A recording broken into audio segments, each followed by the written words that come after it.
راجن پور گاؤں میں مینا چڑیا اپنے ماں باپ اور اپنی چھوٹی بہن نینا کے ساتھ رہتی تھی۔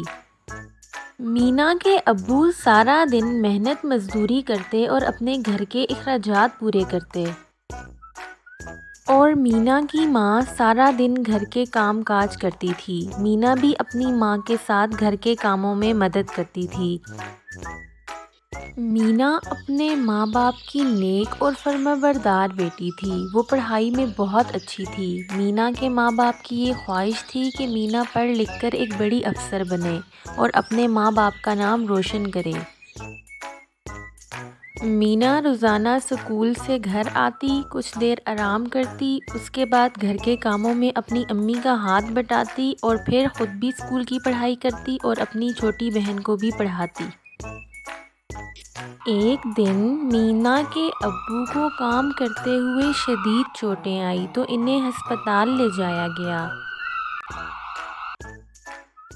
ڈاکٹر نے بتایا کہ اب یہ کبھی نہیں چل سکتے اور انہیں اب ہمیشہ آرام کی ضرورت ہے۔ اگر انہوں نے آرام نہ کیا تو ان کی حالت مزید بگڑ جائے گی۔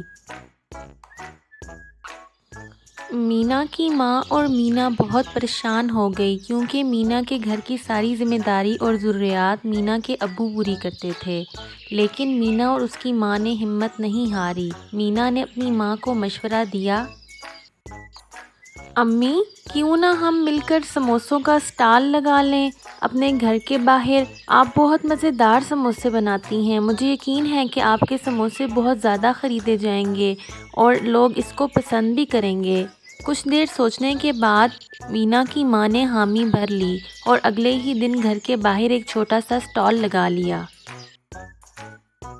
مینا روزانہ اسکول سے آنے کے بعد باہر دکان میں اپنی ماں کے ساتھ مدد کرتی اور گھر کا کام بھی کرتی۔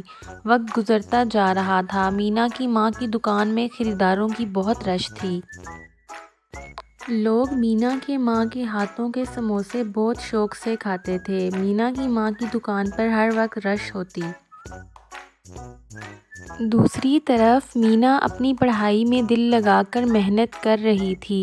سال گزر گئے تھے اور وہ دن آ گیا تھا جس دن کا مینا کے ماں باپ کو شدت سے انتظار تھا۔ مینا نے گولڈ میڈل اور بڑی ٹرافی جیت لی تھی۔ اس کی تعلیم مکمل ہو گئی تھی اور بڑی بڑی کمپنیاں خود مینا کو گولڈ میڈلسٹ ہونے کی وجہ سے اعلیٰ عہدے کی نوکری کرنے کی دعوت دے رہی تھی۔ اب مینا ایک بہت بڑی کمپنی میں افسر لگ گئی تھی۔ وہ ایک بہت بڑے عہدے پر فائز تھی۔